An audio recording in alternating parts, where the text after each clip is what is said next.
ఆ మనిషి కష్టాలు నేను చూసిన వాడిని. ఆ మనిషికి భుజం కాయడానికి నేను వచ్చాను రాజకీయాల్లో.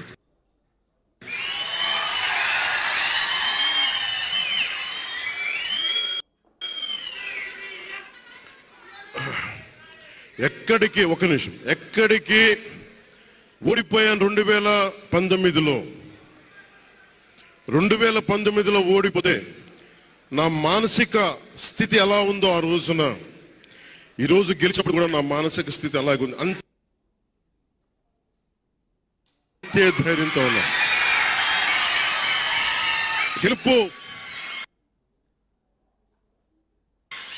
గెలుపు నాకు బాధ్యత ఇచ్చింది కానీ అహంకారం ఇవ్వలేదు. రాదు.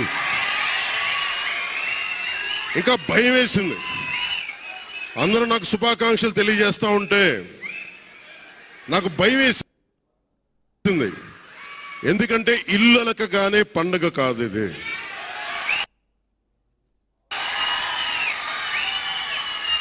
ఇల్లు అలకగానే పండుగ కాదు. చాలా చాలా బాధ్యత కూడుకున్నది. భీమవరం, గాజువాక 2 చోట్ల ఓడిపోయినప్పుడు ఈ రోజున ఇంతమంది ఉన్నారు. ఈ రోజున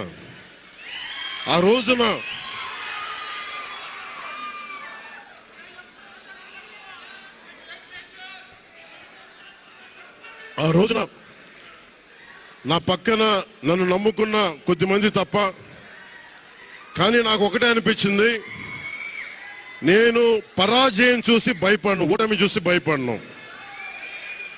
ఓటమి నాకు బలం ఇస్తుంది, ఓటమి నాకు ఉత్సాహం ఇస్తుంది అనుకున్నాను. దేనికంటే నేను ఒకటే నమ్మాను. చిన్నప్పుడు తిరుపతిలో యోగా నేర్చుకుంటున్నప్పుడు ఒకటే నమ్మాను, ధర్మో రక్షితి రక్షిత అని. నువ్వు ధర్మాన్ని నమ్మితే ధర్మం రక్షిస్తుంది అని. ఎప్పుడో ఒక 30 సంవత్సరాలు ఇంకా ముందే 18-19 ఏళ్ళప్పుడు చదివితే, ఈ రోజున ధర్మం కోసం నిలబడ్డాం. ధర్మం కోసం నిలబడితే ధర్మం ఈరోజు మనంటే నిలబడింది. అందుకని మనస్ఫూర్తిగా ఏ శక్తి అయితే కనిపించని ఆ పరాశక్తి, కనిపించని ఆ దేవుళ్ళందరికీ కూడా దయచేసి అరవద్దు, కనిపించని దేవుళ్ళందరికీ కూడా ఈరోజు నేను కృతజ్ఞతలు తెలియజేసుకుంటా ఉన్నాను. మనస్ఫూర్తిగా మీ అందరికీ, పిఠాపురం ప్రజలందరికీ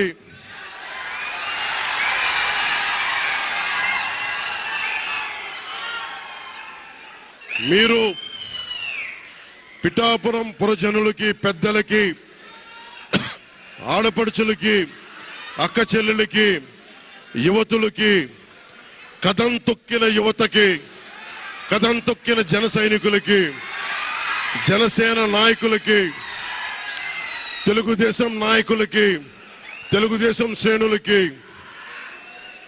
తెలుగుదేశం నాయకులు వర్మ గారికి, వారందరికీ కూడా నా ప్రత్యేక కృతజ్ఞతలు తెలియజేసుకుంటా ఉన్నాను. మీరు పిఠాపురంలో పవన్ కళ్యాణ్ గెలిపించలేదు. కేవలం పిఠాపురం ప్రజలు పవన్ కళ్యాణ్ ఒక్కడిని గెలిపించలేదు, 5 కోట్ల మంది ప్రజల్ని గెలిపించారు. మీరు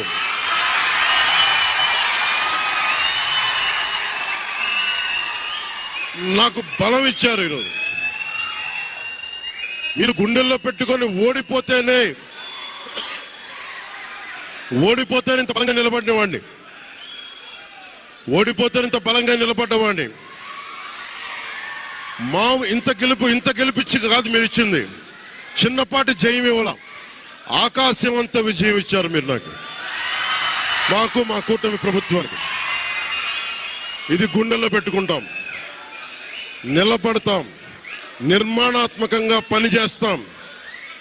మీ కష్టాలలో మీ ఇంట్లో ఒకటిలాగా నేను ఉంటాను. మీ అందరికీ మాటిస్తున్నాను.